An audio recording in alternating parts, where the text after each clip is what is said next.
So, did you just get done dancing a little bit ago? I hope you liked that little Space Jam brain break that you just took.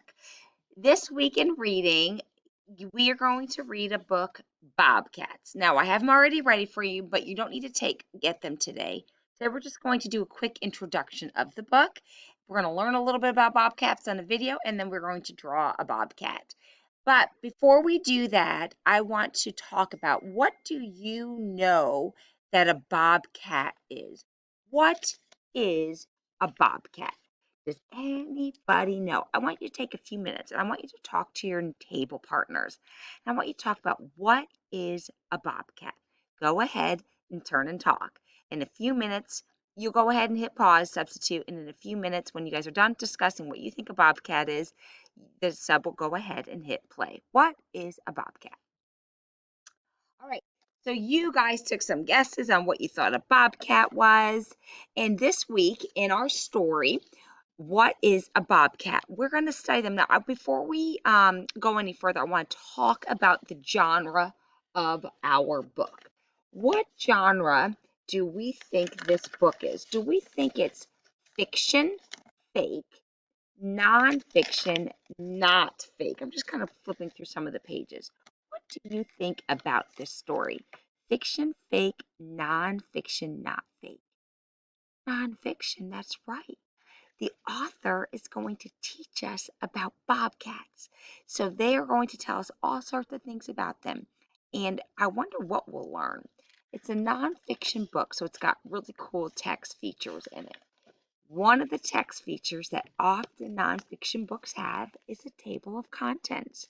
And the table of contents lets us know what's in the book and where we can find that in the book. So we're going to learn about what a bobcat is. We just asked about it. We talked about what we thought one is. Tomorrow we'll study what a bobcat is. Where do they live? Do you know where a bobcat lives? Don't tell me if you do. What do they eat? How big are they? And then it tells us how to stay safe. Do you guys have any ideas on what they eat, how big they are, and where they live?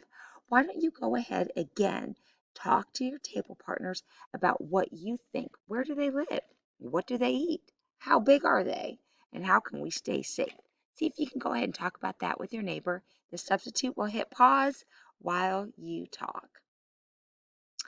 Okay, so we talked about bobcats. We talked that we gave clues what we think, where they live, and what they eat. And we know it's a nonfiction book. The author's going to teach us something about bobcats.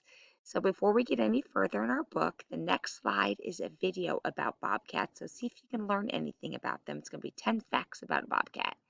And then after that is a video about drawing a bobcat. And so the substitute will pass out this paper. It'll be blank paper. And you are going to draw a bobcat today.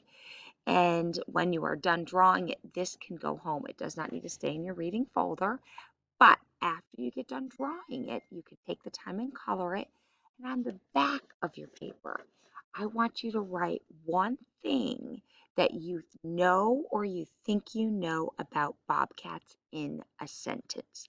So I might draw my bobcat on the front by watching the directed draw. And then on the back, I would maybe write a sentence like, I think bobcats live in the wild. I know they're not tame animals, right? So then maybe they live in the woods. So I might write that in a nice sentence, and I'll use my cups. I'll start it with a capital letter, I'll end it with my end mark, and I'll space nicely, and I'll try to stretch out my words if I don't know how to spell them. So our substitute does not need to do any spelling for us. So which will pass out after you watch the video on the 10 facts about bobcats. The next slide will be directed draw. The substitute may need to hit pause here and there. And then finally you can color it and write one fact that you learned about bobcats.